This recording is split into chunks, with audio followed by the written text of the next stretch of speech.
Good afternoon. This is Bill Rogers. I'm filling for Ralphie, who's over in Russia. Hope they let him out. Right. Today, his brother Dave will be in the showroom if you're looking for an automobile. And I think you can get him today. I think it's easy today. Oh, yeah. And of course, you are listening to All About Cars All here About on Cars. WBSM. Right. If anyone would like to give us a call, 877-996-1420, 508-996-0500. If you have any questions, if you want to stump Billy on any questions about cars, Billy is a wealth of knowledge. So give us a call. The phone lines are open. Ralph, Matt, can you give us how much we lost this week in daylight? Yeah, give me a second. I can bring that right up. So the sunrise was at 5:11 a.m. today, and we lost 2 minutes from last Saturday. Also, the sunset was at 8:22 p.m., and we gained 1 minute from last Saturday. So the net loss from last week was 1 minute. So we lost 1 minute of sunshine. How about the tides? And the tides, I do not have the tides in front of me, but the moonrise was at 11:49 p.m. on Saturday, and moonset was at 11:35 a.m. on Sunday. So we didn't do too bad. No, we're not doing too bad. Good. I mean, the days are getting shorter now, right? Yeah, we're on the other side. Yeah. We're on the other side. So we got to expect that. It's all cycles. Right. Well, I'll try to answer any questions, and I'll put a couple out myself. Of course. Is there anything coming up as far as like car shows, or what have you been up to lately? Well, there's a lot of cruises going on, car cruises. Oh yeah, the season is probably in full swing for car shows. Right? Yeah. The Cold Stone Creamy out there at the mall. Nice. Plum Corner down in Rochester. And, of course, Star out there on 79. Oh, yeah. I used to go to Star when I was a kid. I loved it there. Yeah, that's a big one. Yeah, and they were closed for a long time, weren't they? Yeah, but they got new owners, and they fix it up, and they get some good meals. Nice. And if you don't get early, it's hard to get a parking place, because that's well known. And there's so many of them around. There's down Washburn Park coming up in Marion. And we have one going on today at the VF outlet up on the Ponce Corner Road. Oh, nice. Starts this afternoon. In fact, they should be there now with Johnny Angel from the Downshifters Car Club. That sounds like a good time. Well, yeah, it's a lot of people, because a lot of people just stop to look at the cars because they go into the shop and they come out and they look around at the cars. Billy, do you hear that music? Yeah. I think we have somebody on the line. We do? I think we have somebody on the line. Hello? Are you there? Hello, hey, Ralphie. Billy, is that you? Yeah, is this Ralphie? Comrade? Yeah. Comrade Ralphie. Coming to you from Moscow. All right. In Russia. I have some friends here with me, some young people who Oh, be careful what you say. I know, no, they're beautiful young women. Oh, okay. I have a gentleman here, too. They're gorgeous. I'm thoroughly enjoying myself. I had a break away from the wedding and dancing. Uh-huh. And and I have a few young people. They can introduce themselves. Yes. And, Billy, how you doing there with the program today? Good. We just got started going here, and, we'll take care of it down here, Ralph. You have no sweat. You guys can hear us okay? Yeah, I hear you fine. Okay, yeah, through the miracles of technology here. Yeah. It's very warm here. It's about 31, 32 degrees Celsius, which is mid-80s, I guess, in Fahrenheit. Uh-huh. And so it's very warm for Moscow. It'd be warm for us as well. So how's your meals? I'm sorry? Yeah, how is your meals? Very good. Very good. Food's excellent. Plenty of food. Plenty of drink. Uh-huh. Yes. Is there any borscht? Yes, borscht? very good. It's a good wedding. It's a lot of fun. I've learned some new experiences here, the way they do weddings here, the cultural differences. It's quite interesting. Did you do any of their special dancing, Ralph? I'm sorry? Did you do any of the dancing? Yes. The Russian dances. Did you learn any? With a young lady who asked me to dance with her. Oh. And tied me out quick. What is that? What is that?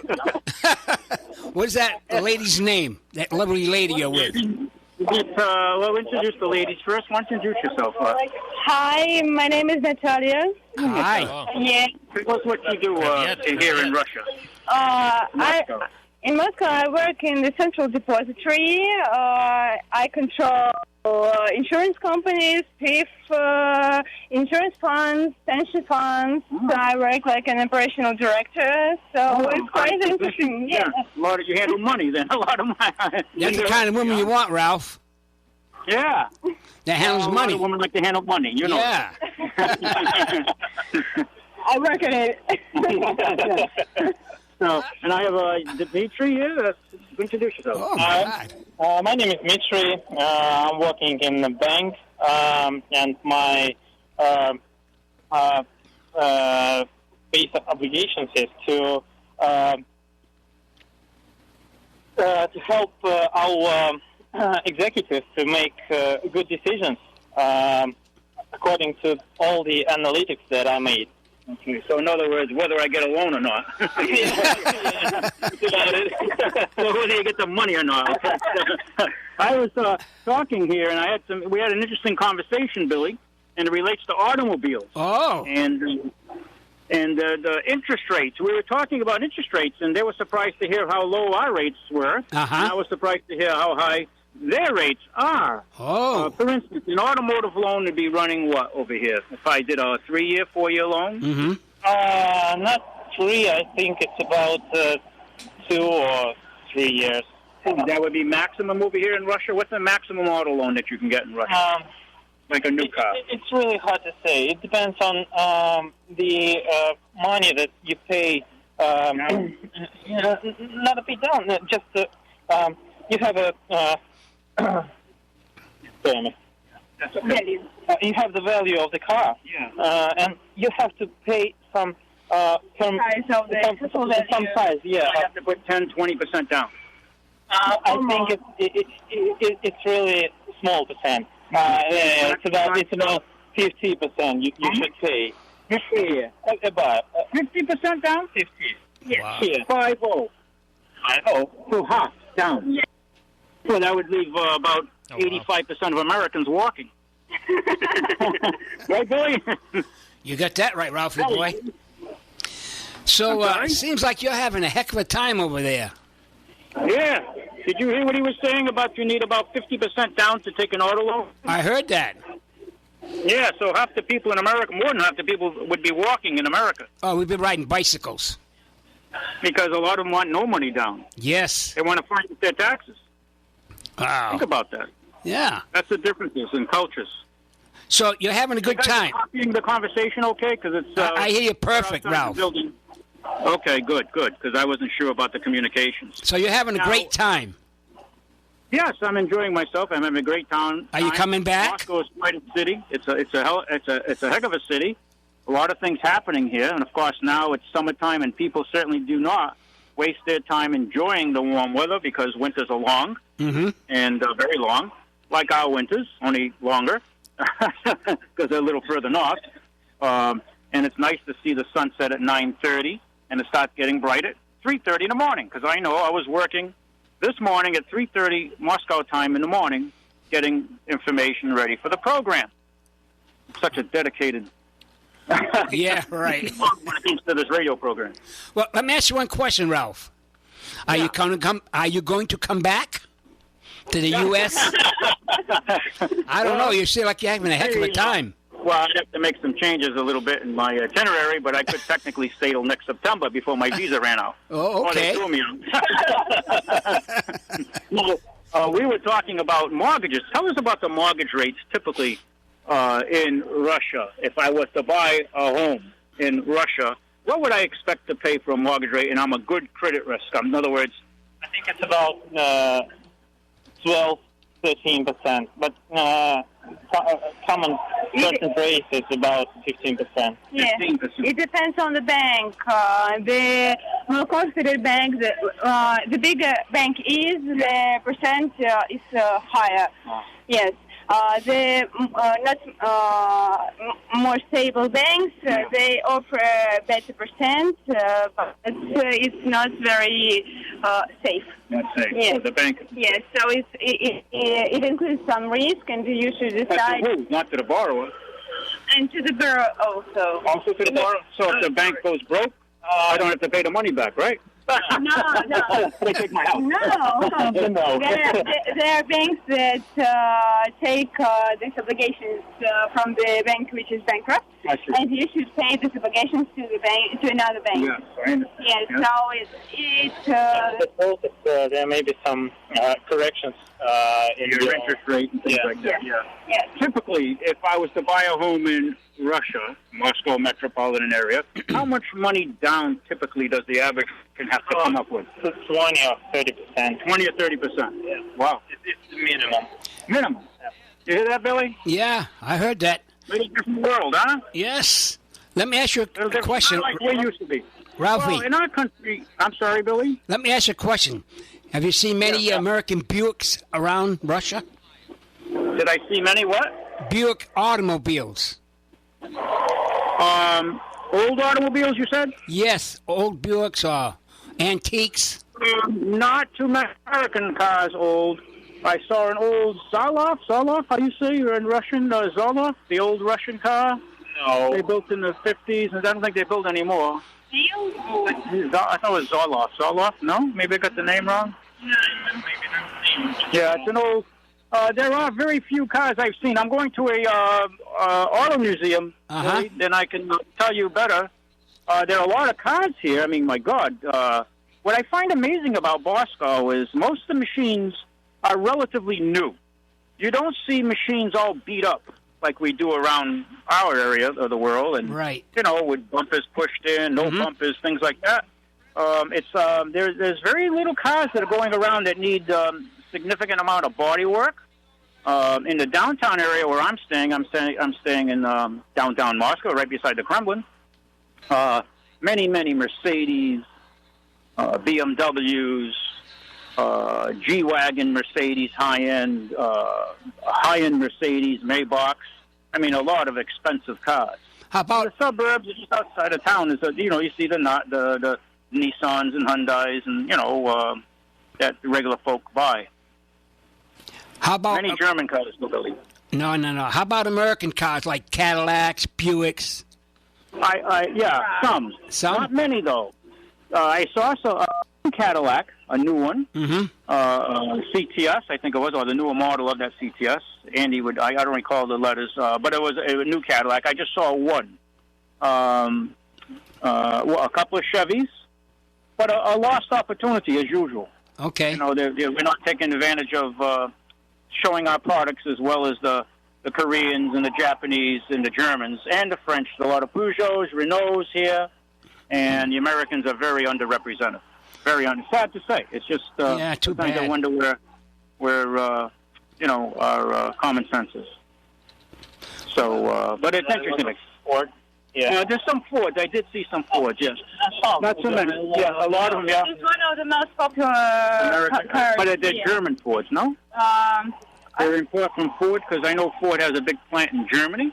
Perhaps it's the German model Focus. It is Ford Focus, yeah. It is one of the most Popular here. I saw some Focuses, Billy. She's right. Okay, Ford Focus, right. And, and there's a lot of course, Korean cars and Japanese cars. Not many Subarus, though. I didn't see many Subarus here. It's not so much. Yeah, not so much, yeah. Very rare. Yeah. So the most popular are really German cars and Japanese cars and Chinese cars. Chinese, yeah. Also, yeah. Lots of Chinese here, Bill. Yeah, lots of Chinese tourists here, too. Tourists, lots Ford. of Chinese tourists, a lot of French tourists, some Germans, some Brits, not many Americans. I'm one of the few here. There's a few, but not many. I suppose for our roads, they are not very comfortable. These cars, as our roads are not very quite quality.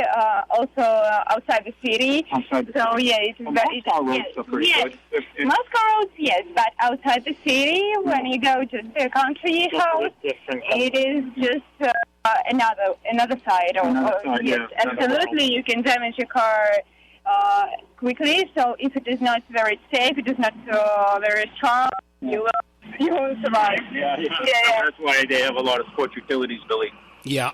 Especially the winters here, I can understand it. So in other words, you won't see any American old antiques, is what you're telling me. Well, yeah, some of the old cars, yeah. But up here, the winters are pretty tough, so you'd have to put them away for the winter. Sure. Like we do, right? Yeah, you do. I know. Yeah, we put them away. Long, hard winter. Right. But it is usual for me, anyway, to be this far north in latitude and see the skies brightening up at 3:30 in the morning. With us, it's around an hour later, around 4:30, like right now during the peak of time. Uh-huh. Well, you're getting education, Ralph. Yes, I am. I always mix in with the people and the culture. I like to learn about these things. Right. And it's an interesting place. I know you like to... Come back more. I'm sorry? I know you like to get in with the people, especially that young lady. She sounds very nice. Oh, the Russian women here are beautiful. There's no undeniable. I have to say. No, there's no questions about that, Billy. All right. I just want to get that cleared. No, and the country's a young country. I meet a lot of young people. There are quite many. Yeah. There are lots of young people coming from other towns of Russia. The Moscow just motivates them to grow up. It's like the city of some opportunities. Yeah. With young people try to... Yeah. Ralph, you take any pictures? We are talking only about the Moscow because in other cities of Russia, absolutely. Well, the same could be said for America. Some cities have more opportunities than others, so that's not unusual what you're saying. Yes, so, I suppose it's quite among the whole world. It's like a lot of young people in America want to go to Seattle. That seems to be the hot spot now in the Pacific Northwest. And, of course, L.A. But L.A. is a different kind of city altogether. But Seattle seems to be attracting a lot of young people in computers and things like that. What about New York? New York is a big attraction, too. But it's so expensive in New York. Yeah. Very expensive. Yeah, Ralph, you take any pictures, Ralph? Yeah, I've been taking pictures, Billy. Oh, good. Yeah. When you bring back, I got to see them. Of more than the girls? Yeah. Yeah, did you hear that? Did you hear what Matt said? If you want to see the picture, Matt, this is the place for you. My only suggestion is study the alphabet and learn the language, and you'll do okay. I know hello and goodbye. Real quick. Yeah. Yeah, no, it's you'd have a ball out here, Matt. I know Privyet and Das Vidanya. What's that? I know Privyet and Das Vidanya. Das Vidanya. Yeah. There you go. You got to start now. You can go to YouTube. There's a few Russian people who give lessons. Oh yeah. Yeah, so you'd have fun. So I just wanted to call in. I'm glad you're having a good time. I don't know if anybody's on the line and want to ask me a question. Anybody on the line there, Matt? Nobody yet. Are you going to give us a call in the second hour? Yeah, we can probably call. What time is it? Getting close to the hour? Yeah. Yeah, if anybody had a question about what things are like out here. We've got a lot of misconceptions. We've got about here in the American press left. about what's place here. I think there's a lot of opportunities here. It's a young country. When I look back, I mean, I've been studying this, going way back to the 60s, the Soviet Union. But now the country's has been on a new road for the past 25 years, which is, frankly, as long as many of the people I've met. I was talking to I think you two young folks here, and I asked you if you knew about the Red Army Choir. You didn't. You never heard their music, which surprised me. And they're Russians. And I know about it. I'm an American. Go figure. So I was surprised about that. But I'm also a lot older, too. So, whoa. There you have it, comrade. So, it doesn't feel like Russia because it's like 80-something degrees out here right now. And the sun is still high in the sky. Hey, Ralphie. But it is an amazing country. How'd you meet your friend, Ralphie? Yeah? How'd you meet? I met him because we sold him a car. Andrew sold him a car through the Internet. And he went to UMass Dartmouth for his master's degree, him and his wife right now. They got married, Maria. And that's how we met them a year and a half ago in January. The bad winter we had. Not this winter, the winter before. Right, yes. And that's how I met him. And we became buddies. And, I taught him a little bit about America. He taught me about Russia. And then I got a call this March asking me to come to his wedding. And I said, that's a good reason to get out of Dodge. That's an American saying, get out of Dodge. And I said, I didn't need much convincing to get out of Dodge. So okay. That's what I did. So we flew over, and here we are. Good. I'm glad you're having a great time, Ralph. You need it. You need a break. No, I enjoy talking to young people here. I think the country's got a lot of opportunity because it is a very young country, and they're very highly educated. And they speak. I should speak English, Russian half as well as they speak English. It's amazing. Mm-hmm. So we can hold some good conversations. Good. So I don't know if I can survive the Russian winter stuff. What's the rest of your plans for your day, Ralph? I'm sorry? What do you have for the rest of the day? What kind of plans for your day? Well, I'm not planning for today for this because it's already we're 7 hours ahead of you. So it's 12 o'clock there, but it's 12 whatever now, 12:40 I guess, and we're 7:40 over here. So It's 20 of 8 over here Moscow time. We're 7 hours ahead of you. Okay. As the world turns. So It's a little bit of time. Last night I was working on some of the things on the program, which I sent over as a document to Matt this morning, I should say. It was last night. And my cousin Evan, who now moved, there's a lot of young people moving to Seattle, he moved to Seattle, and he's texting me about the stock market contraction because of the Brexit, the British leaving the EU. Yeah, right. He's a young fellow and he does investments, and he got clobbered yesterday. So I texted him back, and he was surprised to hear I was in Moscow and still awake because it was 3 o'clock in the morning, 3:30 in the morning, but working on the program, and I couldn't sleep because I had 2 cups of what they call American coffee. But it's about 3 times stronger than what Americans drink. Really? It wasn't espresso. It was, they said, you want American coffee? American coffee? I said, yeah. But it was, I didn't ask for decaf. So, it kept me up all night, Billy, and I don't do decaf. So, I don't do caffeinated coffee. So that was, that kept me going. As Andy can tell you, because Andy was getting mad. I was playing music, so he wanted to sleep. So it's been interesting, burning the candle at both ends, so to speak. Well, we'll be... But if someone has the opportunity, the listeners out there, and they want to plan a trip, I would strongly recommend they take advantage of coming out here in the summer months, and they'd have interesting... Well, that's another profession... The museum, the sea. That's another profession you can get into. Getting people to go to Russia. There you go. Yeah. Come to Ralph's Auto Mart and get a trip to Russia. Yeah, Andy just put a picture on Ralph's Auto Center Facebook on Moscow. Okay. The young people today in the internet. Uh-huh. I know you're not a computer guy, Billy. Nope.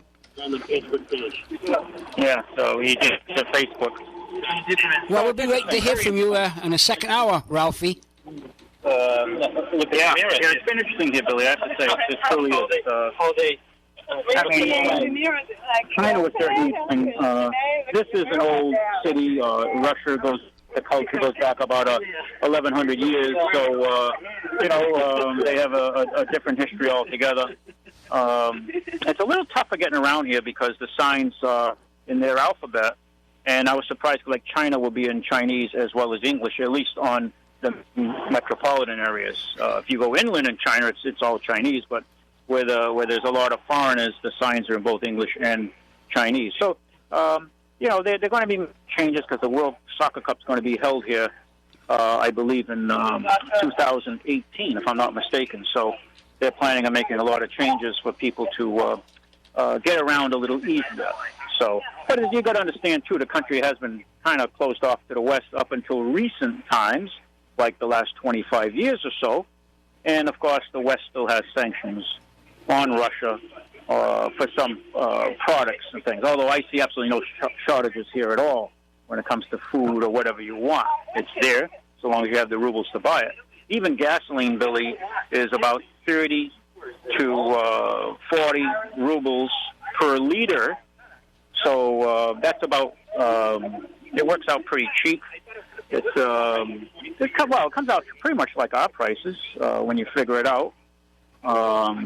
It's about under $2 a gallon. Well, actually, it's a little cheaper than we are right now. It's probably around $1.90 when you convert to American money for a gallon of gasoline. So it's certainly reasonable.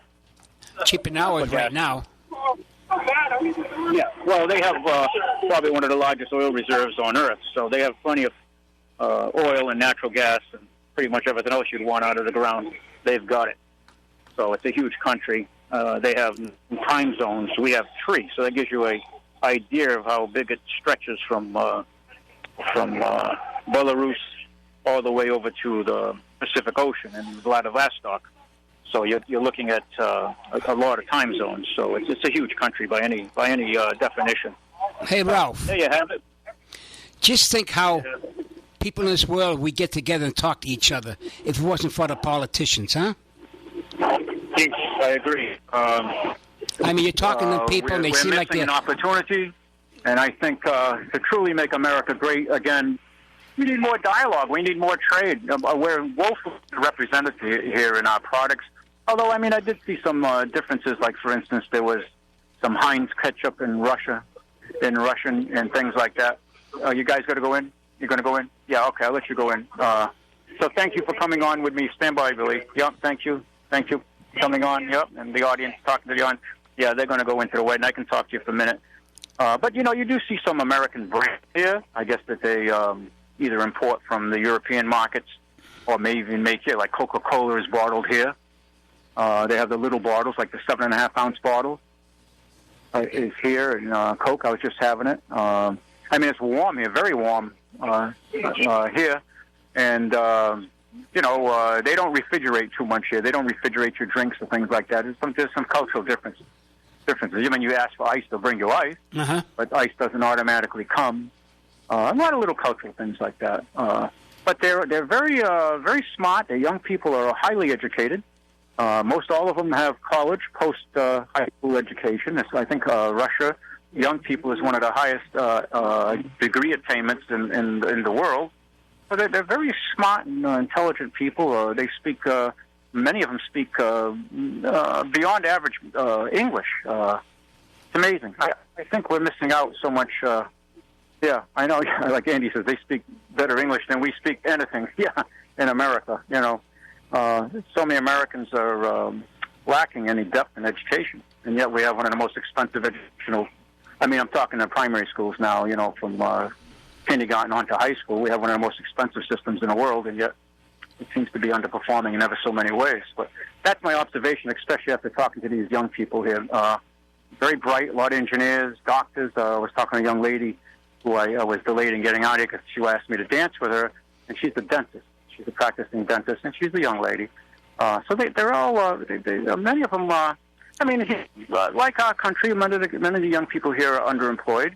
It's a bit tough. I mean, you heard the banker here tell you about what the loans cost for an automobile. They're north of 20%, which in America, to pay 20% and up, you have to be a pretty poor credit risk. You know, those are people who don't have good credit ratings. Somebody with a good credit rating can get a rate under 5%. So you can see there's big differences. And mortgages and things like that, you have to have a lot of money down, and there's no fudging it.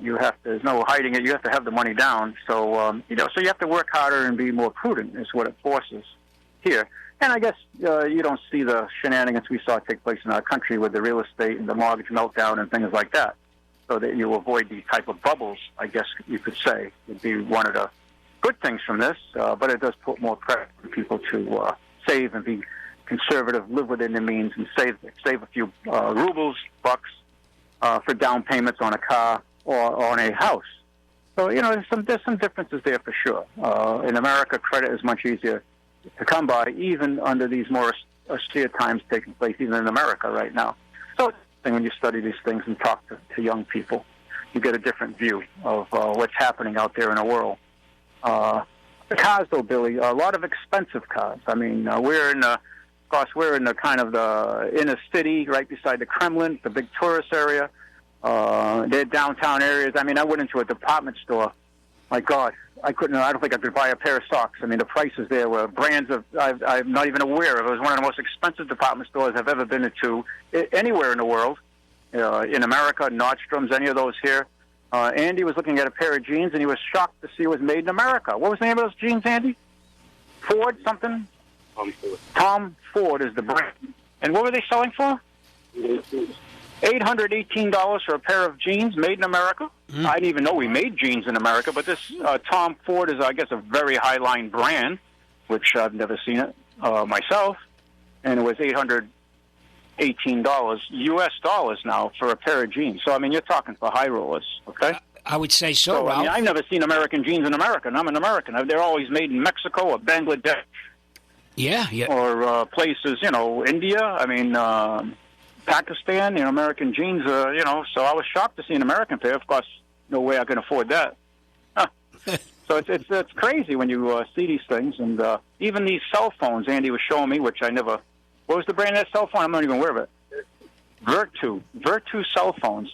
Billy, a cell phone, the cheapest cell phone they sell is like $6,000 for a cell phone. And they go up to what, Andy? Wow.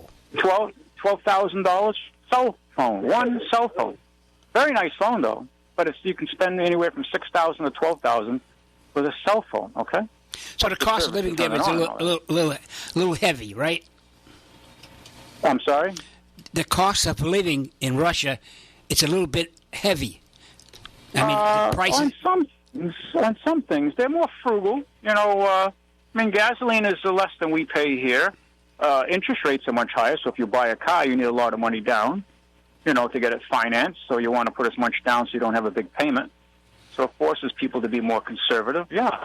But I'll tell you, there doesn't seem to be a huge lack of money. I mean, Moscow is, there's a lot of people here with money. There's no questions about that. And I guess there's a lot of people who are average and struggling, just like Americans. So, it's kind of when you go to Boston, you see the prosperity of Boston. There's a lot more dough up there than when you come down to New Bedford, for sure. I think that's quite obvious to the listeners out there. And the same issue here in the center of the city. People would gain jobs. Moscow pays much higher wages than in the suburbs and outside of the city into other cities, where you're lucky to make maybe $200 a week in some of the smaller backwater cities, where in Moscow you can make more. That's why more people come here. But yes, it does cost more money to move here, to live in the city, or even out you're still in the city, but on the outside of the city a little bit from downtown, where the rents are a little less expensive, and a lot of people want to come here because this is where the opportunities are. But they flock to Boston for the opportunities. Same as our country. Well, the country is huge. I mean, the country is I think there are only 145 million Russians, so it's less than half the population of America, and it's about 3 times as big landmass-wise. So you can see, it's pretty underpopulated. I think as they get more, I don't want to use the word westernized, but acclimated, and there's more exchange, more Americans come here and exchange, I think things will open up more, but we seem to be more antagonizing the Russian bear than cooperating with the Russian bear. And that's my opinion anyway, looking at it. I just see the loss of American opportunity to sell more product here, where the French are here. The Germans are certainly here doing a lot of business, and so are the Koreans and the Japanese. And there's not much American representation in automobiles. Did you see an American auto dealership, Sandy? Well, yeah, that's right. We did see a Chrysler Jeep dealership, but that's Fiat, too. So Fiat is a big European. Fiat owns the Chrysler brands and the Jeep brands, and they're a Dutch company. It's not an American company, so they would probably have access into this market without the sanctions applying as vigorously as they would if it was strictly an American company. So these are the little nuances. Yeah, we haven't seen any Caterpillar tractors. JCV over here. What's it called? JCV? Yeah, it's I guess a British backhoe company. That kind of thing. Yes, I guess there's opportunities to make America great again. Is do more business overseas and create more jobs in America. If you get right down to it, and there's opportunities here for sure because they have a lot of resources, a lot of wood, forests, oil. So I don't know, Billy. It depends, I guess, on your views. And well, maybe you could start a dealership over there, Ralph. Yeah, dealership here. Yeah, Ralph's Auto Mart, Moscow. I'd be like a hummingbird, Billy. I'd only be here for 3 months of the year. I'm a winter guy, unless I had a life-altering experience, and I moved over here. Yeah, like I lose my passport. Yeah, I'll be in the gulag if I lose my passport. There you go. Don't screw up now. Yeah, no, I know. So I don't want to take up the program. I'll let you guys get back to business. All right. And, if you want to call back a second hour, we'll be here. Yeah, no, you have fun. I hope, you get some calls and talk some business. Anybody wants me to ask any questions about what's happening over here, I'm trying to learn as much as I can in the time I'm here. It's an interesting place. They have their problems like we have ours. There's no utopia. Okay, the only utopia is the one you create in your mind, I guess. But I am impressed with the young people. I have to honestly say that. The young people are the resource, that I see here. It's nice to see clean-cut people. It's nice to see young ladies in dresses, not just bummed out in jeans and dungarees and sweatshirts and looking sloppy. They look neat, organized, and clear thinking. It's just nice to see that. It reminds me, Billy, of what things used to be in America back in the 60s and the 50s when the 40s, 50s. More respect and understanding and more, kind of, I don't know the adjective, and more... Ralph, they act more like ladies. Oh, yeah, they're ladies here. Yeah, no, the women are absolutely gorgeous to see these young ladies, and they're just well kept, and everybody, they're very, they take care of themselves. They're very, they're in good shape. I mean, there's just no denying it when you see these hey, guys. Ralph, very pleasant. Before you go, I got to say one thing.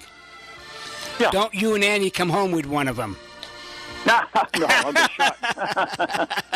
No, I'd be shot.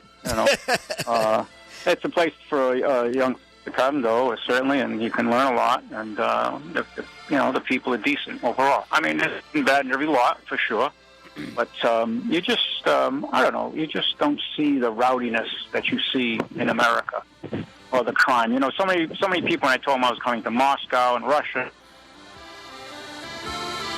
going to be unsafe, this and that, all these negative comments I heard. When I come here, it's totally opposite. And not that I had any doubts. I did some research, and, every major city has crime. I mean, let's be real here. I don't care where you go. I'm sure in Pyongyang and North Korea, of course, they shoot you probably. You don't have much, your sentences, you don't come back out in Pyongyang, North Korea. But, the realities are, when I looked up some statistics, New Bedford has a higher crime rate than Moscow. And I was shocked. And I feel safe in New Bedford, so go figure. So, it's what you make of it, I guess. But, no, it's an interesting place. It's probably worth being on somebody's bucket list. All right. I think this country here, the future, they don't even know about, they know through history about communism. These young people I was talking to them, I asked them if they've heard of the Red Army Choir. A lot of them never heard the music, which blew me away. Now, I'm sure their parents, people my age, obviously have heard it. But the young people, a lot of them, a lot of these young people who are under, in their 20s, the country has been, the Soviet Union crumbled and went out of business, if you want to use that term, in 1991, when Boris Yeltsin took helm of the dissolution of the Soviet Empire. So since 91, that's 25 years. It's a whole different country. That was the end of the Cold War, Ralph. Yeah, it ended the Cold War. Well, it's starting to heat up again, I hate to say, Billy, with some of the sanctions that the West has put on it and trying to, hem Russia in, so to speak. So, it's different opinions on this, okay? So, we're putting, we've been... putting our nose in business that we don't belong. It's like them coming over to Mexico and raising hell. They don't belong over in Mexico. We don't belong over in Ukraine. Let's put it that way, okay? Uh-huh. So, same deal. It goes around, comes around.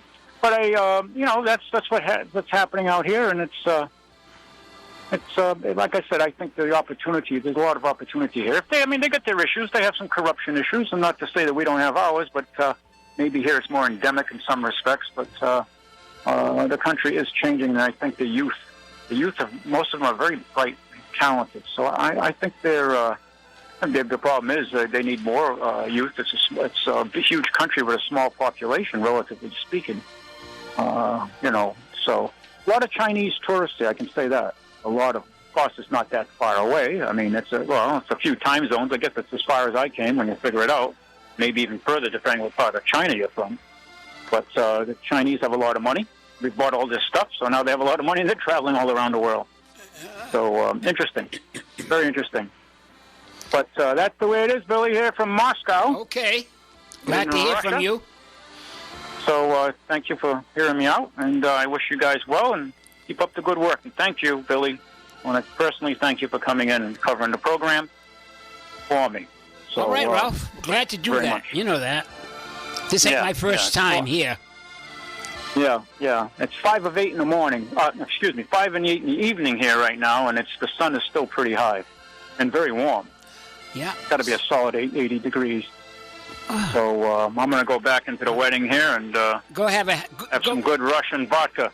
And I have some great company, and I'm staying out of trouble. Good. That's what I was going to say. Stay out of trouble. I'm being a good boy here. All right. So Andy's there watching you anyway.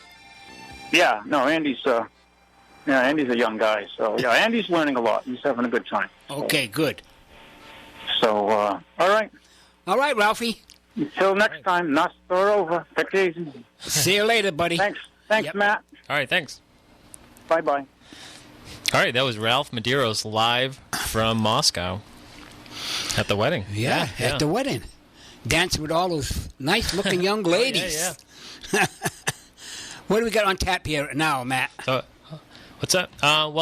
We have a couple minutes left in the hour. Okay. So why don't you take care Anybody, of any calls yet, Matt? Not yet, but if anyone would like to give us a call, 877-996-1420, 508-996-0500.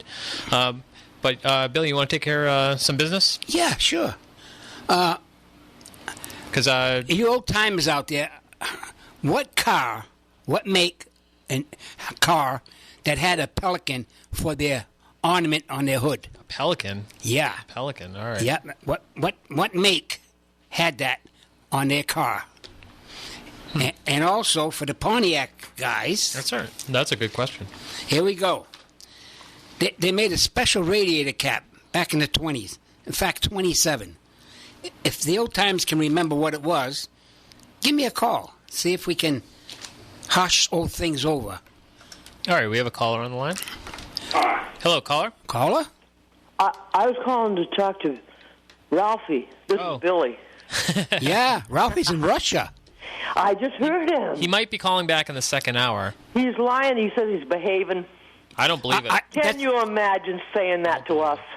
I asked him 3 or 4 times. You know, I hope you don't get in trouble. They lock you up over there. Who does he think he's fooling? Hey, all those nice young ladies too. Yeah. Oh, talk. I thought. How's he getting away with this? He's getting away with it right on the air too. Yeah, that's the way to do things. If you're gonna steal something, do it right out in the open. Oh, Bill, I can't believe you got away with this one. Taking pictures of young ladies. Yeah, and he's dancing. And he had danced with that lady that was some kind of big shot, too. I heard that. You heard it? His signal is loud and clear here. That's good. Big time. But while he's there, Billy. Yeah? You and I can get away with going to Little Compton together. Oh, brother. Oh, the Pelican. Yeah, the Pelican. I heard that right when I was on hold. I remember it as far as in pictures and stuff. Mm-hmm. Was it on a car or a truck? No, it was on a car. And I'll give you another hint. Okay. The car it was on, they did go out of business in the 50s. Give me the first initial of the car. Was it a Packard? Oh, God, you got it. No shit. Yeah. Are you kidding me? No. Packard started at 1937 putting Pelicans on up until the late 40s, early 50s, and then they discontinued it. Hey, do I get a ride with you to Little Compton? Who am I talking lose your to? way back. Who am I talking to?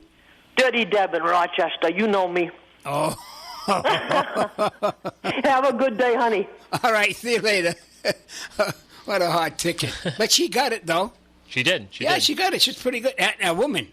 Imagine that. She got it. Well, I think women know a lot more than we think. Or you think. Oh, you better be careful, what you say, because they do know a lot. I know I don't know anything, so it's not They're hard, like- hard to know more than They're me. like the elephant, you know. They never forget anything. You can say something a year ago, and they'll bring it up and say, "Remember?" Oh, get out of here, Bill.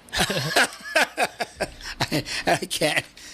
So anyway, anybody knows about this 1927 Pontiac radiator cap?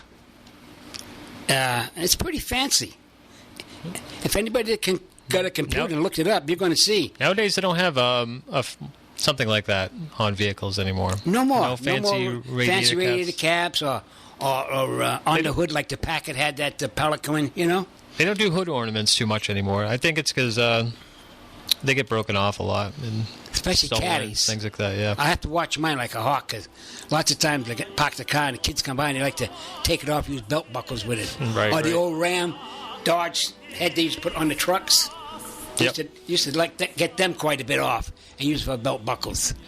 All right, well, that just about does it for this hour of All About Cars. We're going to be joined, hopefully, by Ralph again in the next hour. And then you can give us a call, 877-996-1420. Ralph Medeiros is going to be live from Moscow. And we'll see you guys after the news.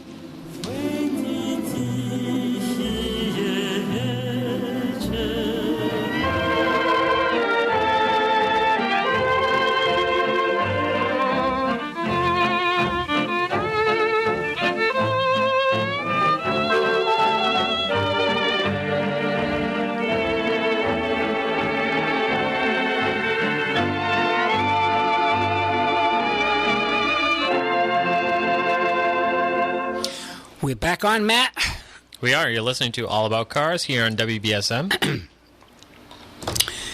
And What do we got? I don't know. Nobody called yet today to try and stop me? We don't have any callers yet, Oh, but the phone lines are open. So if you want to give us a call, 877-996-1420, 508-996-0500.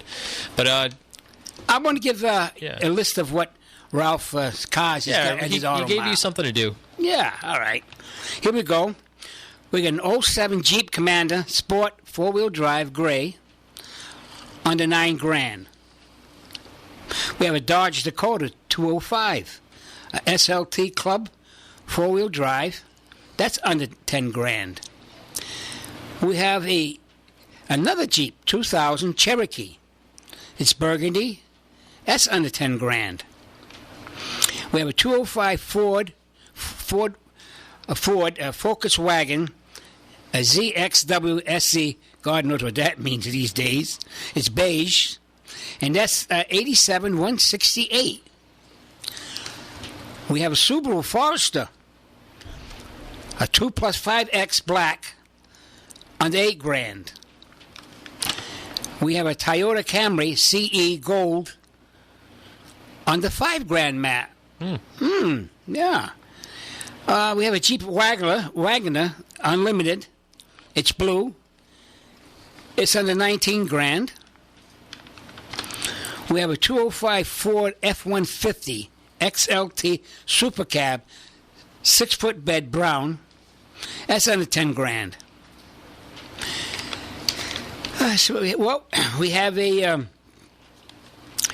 Chevrolet a 205 Chevrolet Colorado. It's white. That's under $10,000. He's got quite a few bargains going on here. Let's see what else we got up here. Well, we got another Subaru. That's another Forester. That's black, and that's under $8,000. That one is. Oh, here we go. Here's an American car. Wow, a 205 Buick LeSabre Limited. There you go. Pearl white, only 75,000 miles on it, under $8,000. Nice. Very good. We have a 210 Kia LX. It's black. That's under $6,000. Nice. Those Kias are nice. I know a lot of people who have Kias, and they swear by them. I don't know if I'm a fan of them, but I don't know. Don't know much about Kias. I hear they're reliable, and they're fairly inexpensive. Well, you could be, but I don't know much about foreign cars, so I don't get into too much. But I know that they're always advertising on TV. You're the Buick LeSabre guy? And that's a car I would like. Yeah. Yeah, that's one I would like. The LeSabre. That's a good-sized car. And it's a low mileage for the year. And it's under $8,000. All right, all these cars, if you've ever been down to Ralph's, which is at 867 Church Street in New Bedford, the phone number there is 855-772-5747. If you're interested in any of the cars that Billy has mentioned, or if you could actually go to ralphscars.com and check out the inventory there. They have a wide selection on their website. If you want to check out any of the cars. But if you've ever actually been down there, you can tell right off the bat that none of these are clunkers. These are all well-maintained cars. Whenever they buy a car, whenever they get a car in, they always go through them, check all. I'm sure they have like a million-point inspection. Everything is clean. These are really nice cars. So and what happens if he backs them up? Because if you take it out, and there's something wrong, he come back, he fixes it. Oh, yeah, of course. This is like some dealers. Once the taillights are out of sight, goodbye. Oh, yeah. I had I won't name any names, but I had a bad experience where a girlfriend of mine, she bought a car, and the day that we picked it up, and we got it back, we picked it up in one town over from Fairhaven, and we picked it up, drove it back to Wareham, and the radiator just completely blew out. So we had it towed. We towed it back to the used car place. We talked to them, had them put a new radiator in it, which they did. They did fine. And then we took it back, and drove it back to Wareham, and found out that they didn't put any coolant in the radiator. So we ended up taking it back. We said, you know what? Enough is enough. We don't want the car anymore. So here's a bargain right here, Matt. I'm one for bargains. I like a good bargain because I'm a cheap guy. A 1999 Saturn SCS silver under $3,000. Nice. Those are nice. A cousin of mine had a Saturn. Those take a beating. They do. That's a Ford-made Saturn. Oh, really? I didn't know that. Yeah. Here's a 201 Volvo, a S40 sedan, silver. I can't believe the mileage. Only 40,500, under $6,000. Oh, wow. We actually have a phone. Not to interrupt, but we do have a phone call. Okay. Hello. Go ahead. Yeah. Hi. Good afternoon, Billy. Hi. This is Bob from the Military Museum. I don't have a car question, but I just want to... There's some happenings down there today, isn't there? Our living history weekend for World War II down at the Military Museum. Yeah, right. The events today and tomorrow. Yeah, tell us all about it. Excuse me? Tell us all about it. Yeah, I am. It started at 9 this morning. We had the opening events, and at 11 o'clock we had weapon demonstrations. At 1 o'clock, it just happened. It's probably ongoing right now. We have a Navy World War II flyover. Vintage airplanes? Yeah, vintage plane, yeah. World War II plane. And this afternoon at 2 o'clock, which is coming up pretty quickly, we're going to have an assault demonstration in front of the Milligan Battery out there in back of the treatment plant. We have a British unit, American unit, and a German Panzer unit that are going to be doing the demos. And they're pretty realistic. We have a couple of World War II half-tracks. One's a German, an SDK 252, and we have an American half-track, an M3. We have vintage Jeeps, motorcycles with sidecars, personnel carriers, the whole 9 yards. Nice. And this is your ninth year? Field kitchen. It's basically a big pressure cooker on wheels that they cook up meals for. They'll probably have that fired up. It's inside the fort right now. The reenactors were there last night. They bivouacked inside the stone fort, the Civil War fort. Right, I remember that, yeah. Yeah, it seems like this year is bigger than any other time they had at the fort. They've had this before. I know, but it seems like you got more vehicles and more of everything now. Well, yeah, this year they collaborated with the Collins Foundation in Stowe, Mass. And that's where they got the half tracks from. Oh, great. Put them down good. from Stowe, Mass. So we have them for the weekend. And next year they plan on bringing more equipment down. They have quite an inventory of vintage World War II vehicles. Vehicles, and they're the ones that do the B-17, the B-24, B-25. Liberators, yeah, right. They bring the Liberators, and they haven't been to New Bedford Airport for a few years. They go down the Cape now, I believe at Otis, and but that's quite impressive. Hey, Bob. Yes. The side that motorcycle has a sidecar on it. Right. Is that German? Yes, it is. I believe. Okay. Yeah. I've seen it before. Okay. Yeah, and they have a personnel carrier. I hadn't seen that one before. As I volunteer on Fridays down at the museum, and I was in the Stone Fort, and they were bringing in a personnel carrier. It looked like maybe an officer's car, a canvas top, and it looked like probably a German. German scout car? Yeah, I didn't know much about it, and there wasn't anybody around to ask, so I really couldn't find out, what the designation was of it. But it was quite impressive. It wasn't that big, but it was impressive to see it. Because I remember seeing that a lot of Germans used a lot of scout cars in them days. Yeah. During the war.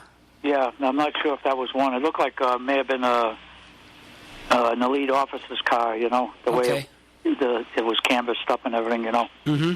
That it probably was chauffeured around. Is there any deuce and halves, 6x6s? I didn't see any. Maybe they brought them in today or later on last night. Mm-hmm. So basically what I saw were the half tracks and the motorcycle, personnel carrier, Jeeps, a couple of Jeeps, and they had a couple more trucks. Yeah, 3/4 tons weapons carriers. I didn't see any of those. None of them, huh? 3/4. No, I left at 4 o'clock, so some of that could have came in last night, But there's quite a variety. Now, how long does this go on for, Bob? Well, it will be on till 4 o'clock today. And then how about tomorrow? Tomorrow it'll start again at 9. They'll have the opening displays at 9 o'clock, and they'll have the weapon demo at 11 to 11:45. At 1 o'clock, they'll have another flyover with the Navy World War II plane. At 2 o'clock, they'll have the assault demo between 2 and 2:30. Now, this is open to the public, right? No charge? No charge. It's open to the public. We have a parking lot reserved on the outside gate of Fort Tabor. Right, I know what that is. Exactly, yeah. First gate, we put some sign, event parking, with arrows leading to the parking lots.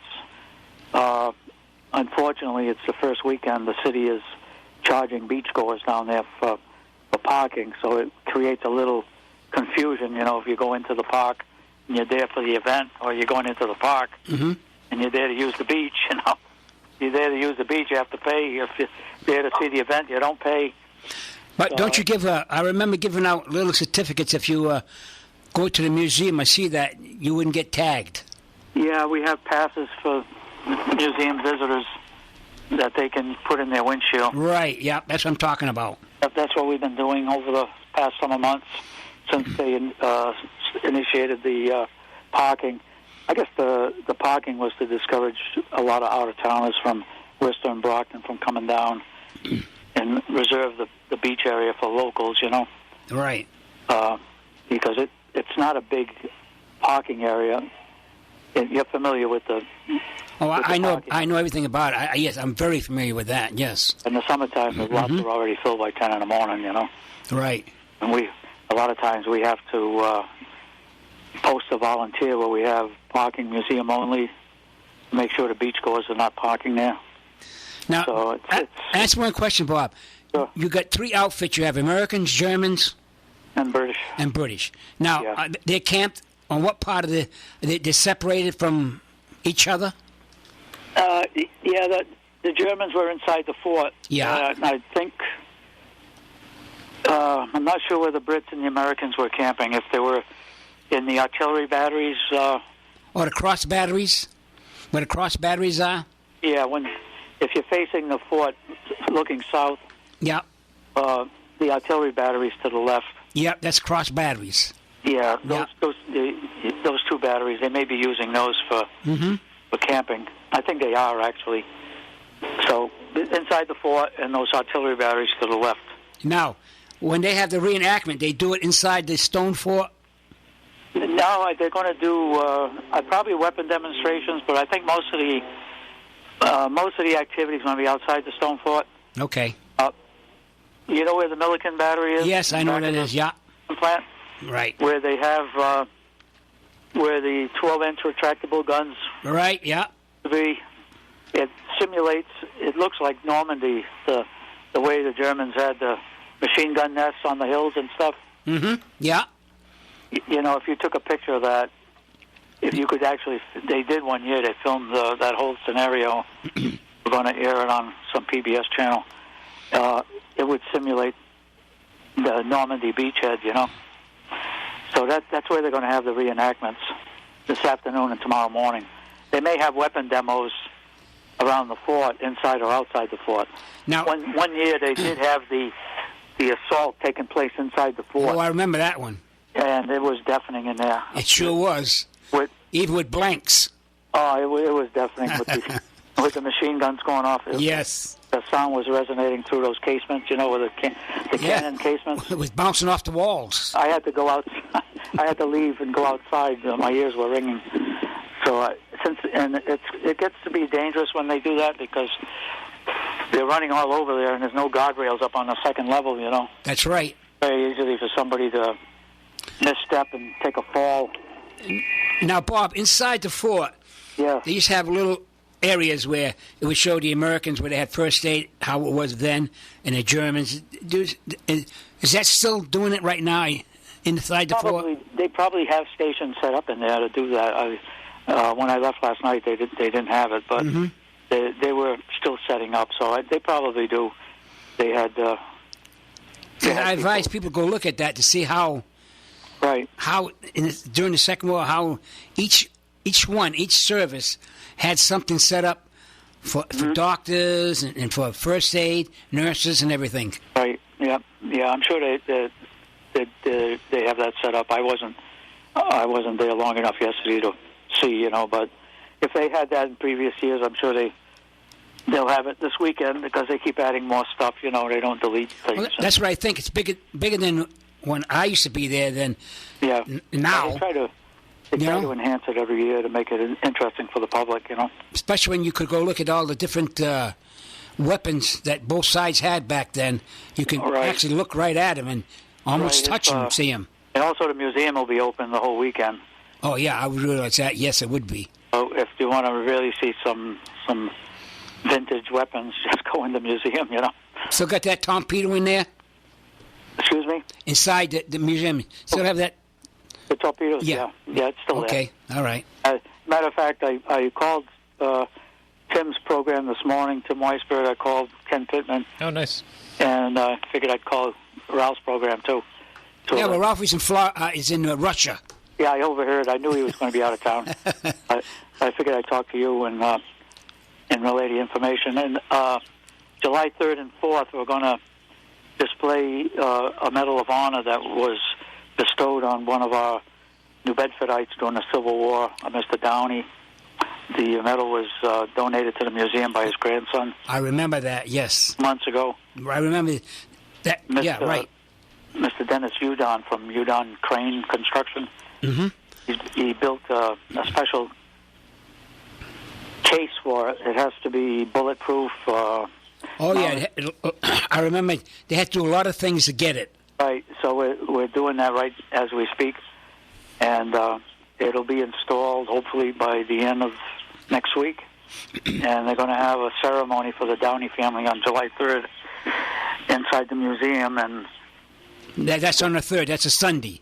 Yeah, the public will be also invited, I imagine, and July 4th. You know, hopefully everything will be done and it'll be available for viewing by the general public. if you're familiar with the museum, as you walk in, the wall immediately to your left has been completely redone, and that's where the case is going to be for the Medal of Honor.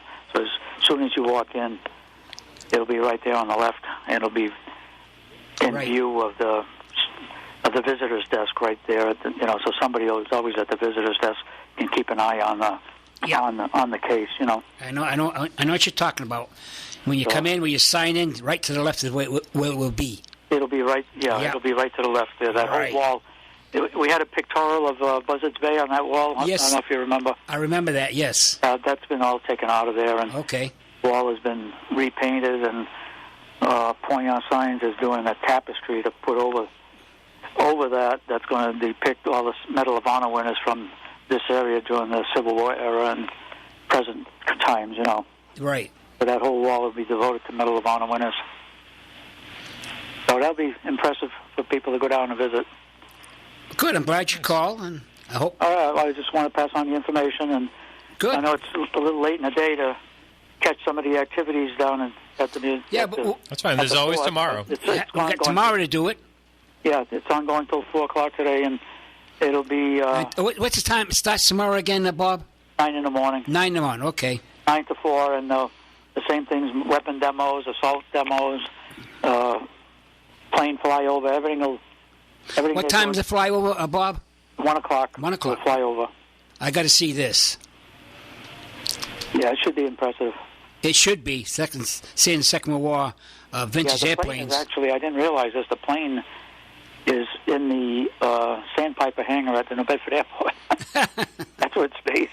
Oh, okay. It's right locally. Yeah, they didn't have to bring it in. I thought maybe it was one of the Collins planes or something, But it's actually right here at the airport. And I was told by one of our volunteers who was very familiar with aviation that I guess during World War II they used to have quite a contingency of these planes. It's the plane is the designation's an SNJ5, which doesn't mean too much, but that's what the designation used to fly off of carriers and also land base. There's a lot of history to learn around the city of New Bedford. Oh yeah. There's a lot of history, and it's labor of love to volunteer at the museum and to share the history with the general public and veterans that come in. Yeah. Right. You're right.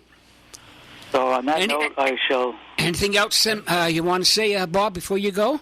No, just try to catch some of the events down there this weekend. I know there's a lot going on in the city with the homecoming in Fairhaven, and there's other activities going on, but for the general public to try to get down there this weekend to view some of the activities going on.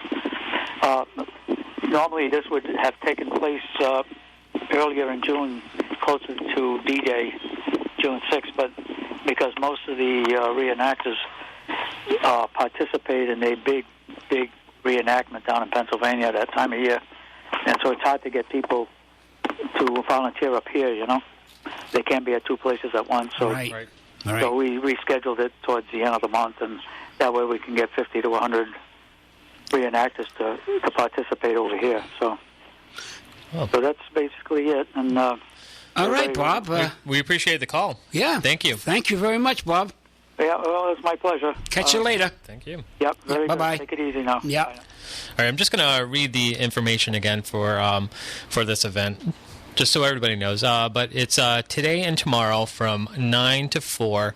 They're doing a World War II live history reenactment, or live history encampment. It's right down at Fort Tabor, Fort Rodman. There's going to be... There's exhibits, live historian presentations, battle demonstrations, and they're also encouraging all veterans of World War II to come down and be a part of the program. And, of course, it's free admission. So today and tomorrow, you don't want to miss it. Go down to Fort Rodman and check it out. All right, and with that, we actually have a phone call. Hello, you're on the air. Hello, good afternoon, guys. Hi. Billy, I just wanted to correct you on one thing. A little while ago, you mentioned that Saturn was Ford product. Ford sold that product, is what I meant. Saturn is actually a General Motors product. You're right. Built by General Motors. Oh. You're right. I missed that one. So I'm a chump today. No problem. We all make mistakes. I try to keep up on a lot of this stuff, but it's so damn hard today. Yeah, it's so much. Yeah, I know. You know, and to get Ralphie, I got to do so much studying and checking. Sometimes I lose track of it. So Ralphie's in Russia this Yes, weekend? he is. Yep. Oh, wow. Long way out there. Him and his son Andrew. Okay. Very good. Very good. They seem to be having a great time. Oh, good, good. I just said, don't get in trouble. Yeah. Yeah, no kidding. It's a long way off to get in trouble, that's for sure. It's quite a ways. Yeah. So what's going on? Not much there, Billy. Not much. What's going on with you today? Well, I'm here, and I was going to go to the cruise they had over at the VFW on Fons Corner Road. Oh, yeah, yeah. Johnny Angel, yeah. Yeah. I'm that here, sounds so like fun. yeah. So I missed that one. Can't go to all of them, though, you know?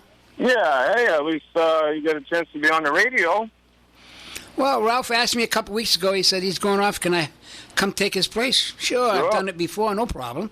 Sure. Well, I'm glad you always called and fun. straightened me out, but I should really was. I said Ford, but you're right. General Motors did make Saturn. Yeah. Yep. Yeah. All right, Billy. All Thank right. you very much, my friend. Okay, see you later. Thank you. Bye-bye. Bye-bye. All right, we're going to take a quick break, and then when we come back, we're going to talk a little bit more about cars, a little more with Billy Buck Rogers. You like that? There you go. And we're going to be right back here on All About Cars on AM 1420 WBSM.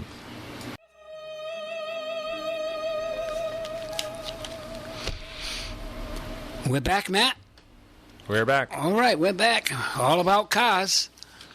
So, come on, you old car guys. You must be out there somewhere. I know there's a cruise this afternoon, but... Right. I'll throw out the phone numbers once again. It's 877-996-1420, 508-996-0500. Now, I was actually talking. I actually read a recent article right here, Billy. Maybe you can give me some feedback on it. We were talking. This article has to do with electric cars. There's a growing trend in America where they've gotten all these hybrid cars, and there was a big movement for electric and hybrid vehicles, and now 75% of the people who have gone hybrid or electric cars have recently been trading them in towards gas guzzlers. And what do you think of the future of cars in that regard? That was probably a trend, you know? Do you think electric cars are going to be the future, though? Or do you think... Everything goes in a trend, you know? And everybody went for that because gas prices were up. Right. I mean, we were talking what the height of the hybrid and electric car kind of craze, right. or the buzz around it was when gas was over $4 a gallon. Right. Yeah. And now that it's around $2 a gallon, people are going more for the gas guzzlers. Yeah, but how about the big SUVs now? You see them all over the road. Right. Because gas is relatively cheap. They want a better ride, I guess, or they want to keep up with the Joneses. So, hey, I wonder if this is going to put us back into a slump, if it's going to raise the prices again, because so many people are using it. Could be. Who knows? Who knows anything? But we do have a call online. Yeah, go ahead, caller. Oh, Billy? Yes. Question for you and Ralph. Okay. Now, I heard that list that you gave off at the cars that you have at Ralph's and the prices. Mm-hmm. Are prices higher in the summertime because people have a tendency to buy more cars in the summertime than they are in the wintertime? That's a good question. I looked at that Buick the other day. That's 10, 11, 12 years old almost, and I thought it was kind of high. Are the prices higher in the summer, I wonder?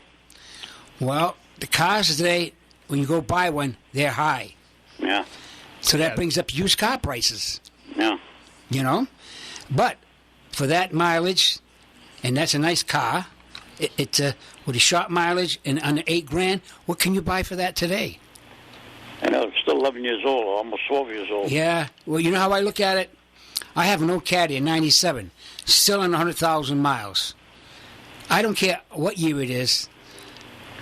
As long as it's good, solid car, it's low mileage, I didn't have to pay as much excise tax, as much sales tax. I don't want to keep up with the guys with the brand new cars.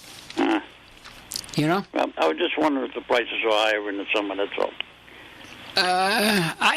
You know when they're the highest? It's every time they have a sale. Yeah. You know, like in the mid-February, then everything goes up. But you got to realize nothing's cheap anymore. Because I remember buying cars. Cheap. And not only that, I went to look at a car, and what happens is an $8,000 car. By the time you get done with all the paperwork, it costs you $9,000. They got something they call a dock fee, which is $300 some odd dollars. Of course, you got to pay the taxes. I understand that, but all those hidden fees add up to another $1,000.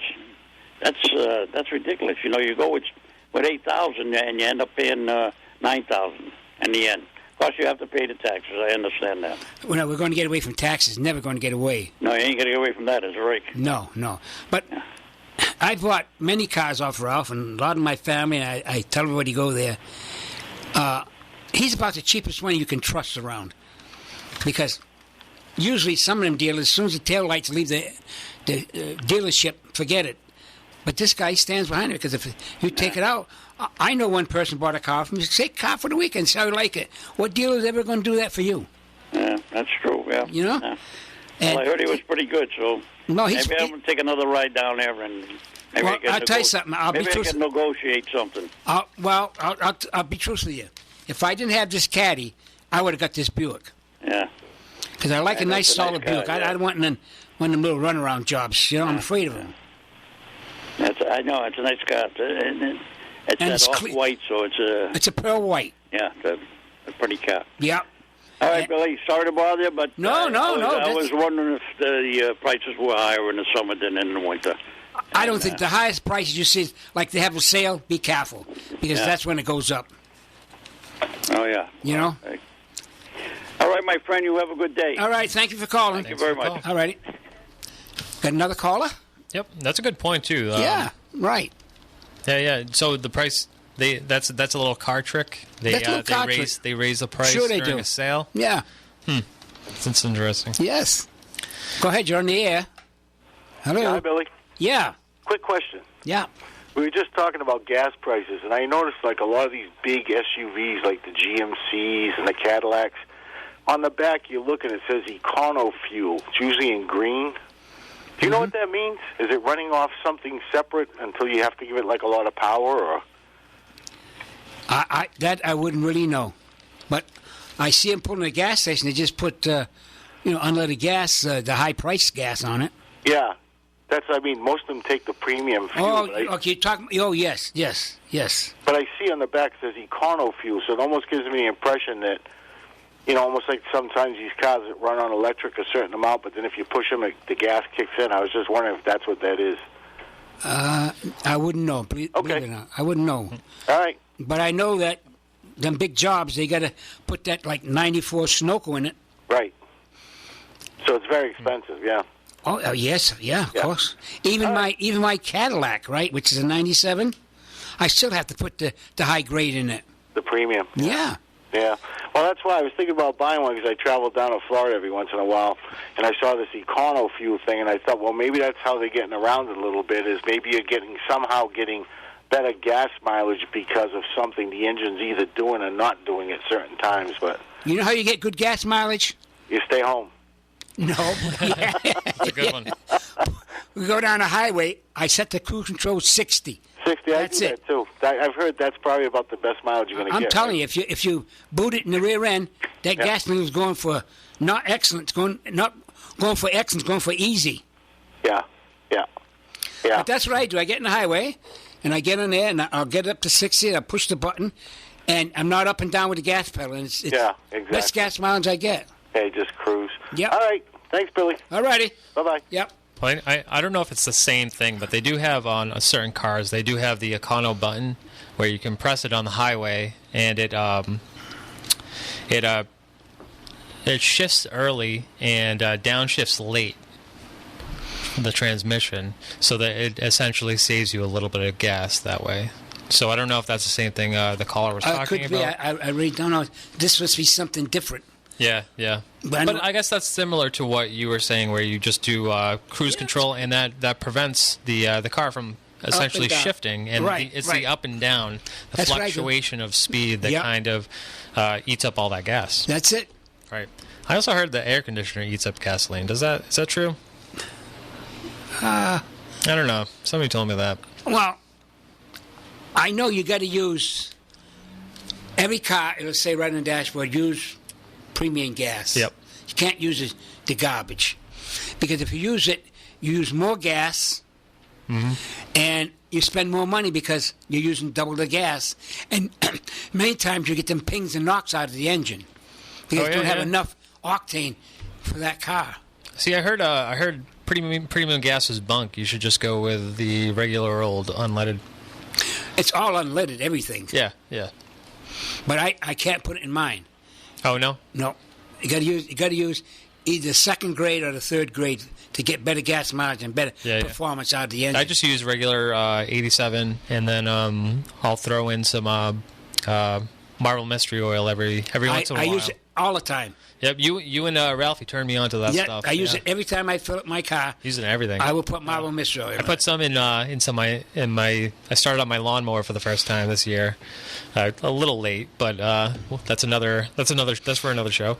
But I started up, and this humongous cloud of black cloud came out of my lawnmower, but it was purring like a kitten.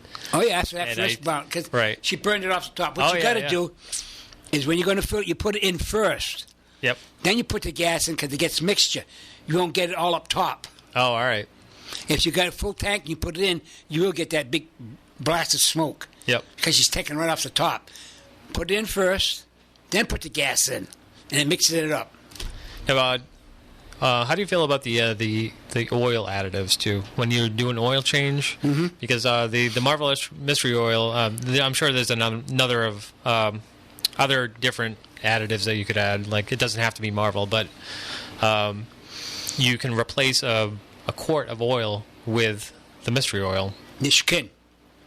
And what does that do? Just clean out the injectors and things like that, or Marvel mystery oil Marvel is used to keep the valves lubricated up top. Right. That's what that is. But it doesn't burn off?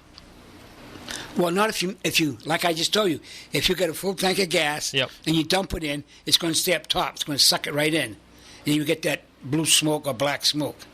Okay. When I go, the first thing I do is open the trunk. I get my bottle, I measure my amount. I put it into the gas tank. Then I put my gas in, because when the gas comes down, it's mixing it up. Yep. And you won't get that big black smoke coming out the exhaust. Yeah, next time I do an oil change, I'm going to try it and see what happens. Yeah, that's been around for years, because years ago, on the old cars, you used to have it on a firewall. And you used to have a copper tube, and you used to run right into the carburetor. And it used to drip in it. Oh, really? Okay. Yeah. That was, I see that in a lot of the 30s and 40s cars years ago. Yeah. Yeah. Do you ever find it's a little harder to do oil changes nowadays? Yes. Yeah. Got to take a whole bunch of things apart to get to the filter, oil filter. I think Ralph always says that it's because engineers make cars now and not mechanics. That's exactly right. Yeah. They're just trying to cram so much into the cubic feet engine that there's just no room for your hands anymore. You ever see the filters of the old cars? No. How big they are compared to what they are now? They're little bitty things. Yeah? Yeah. Huh.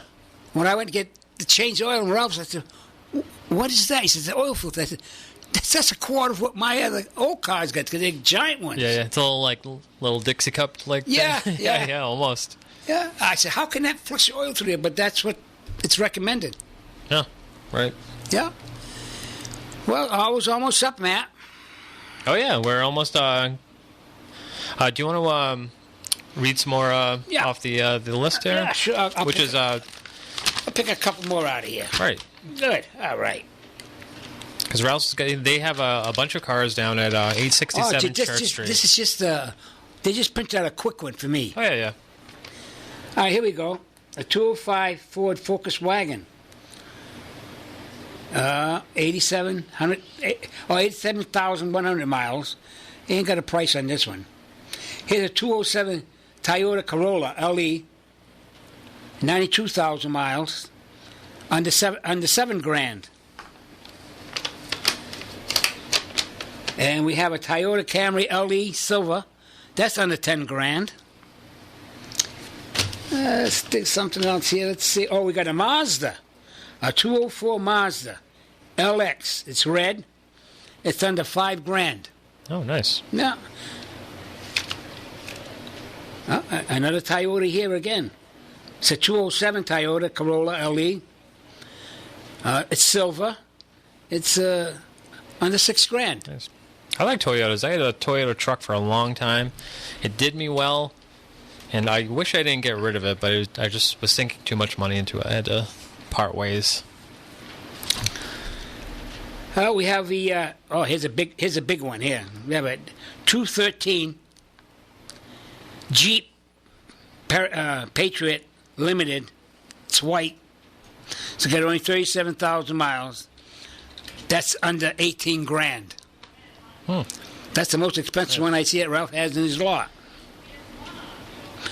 We have a 209 Toyota Corolla LE. It's charcoal. Got 23,265 miles. That's pretty low. Yeah, considering that's under 12 grand. That's low mileage. That's one thing too. Is when I was a kid, 100,000 miles was death. Was the death of the car. You better get rid of it because you're not going to have it for too long. But I can see I have almost 160 on mine, and I feel like there's a few more years left in it. I think that the cars nowadays they just get a longer life, and I think you have to keep that in mind when you're looking for used cars, that the mileage doesn't necessarily mean what it used to. It's the oil today is much better than it was back then. Mm-hmm. You know, that because used to have. I remember changing oil every 1,000 miles. Now you go 3,000 to 6,000 before you change it. And if it's synthetic oil, it's even longer mileage. You can go without changing oil. Oh, right. Yeah. What if you didn't have a car? I also heard. There's a lot of myths in the car industry, but one of the myths I feel like is you cannot go if you start using synthetic oil. You cannot go back to regular dinosaur oil. Well, what do you say about that? I don't think you should.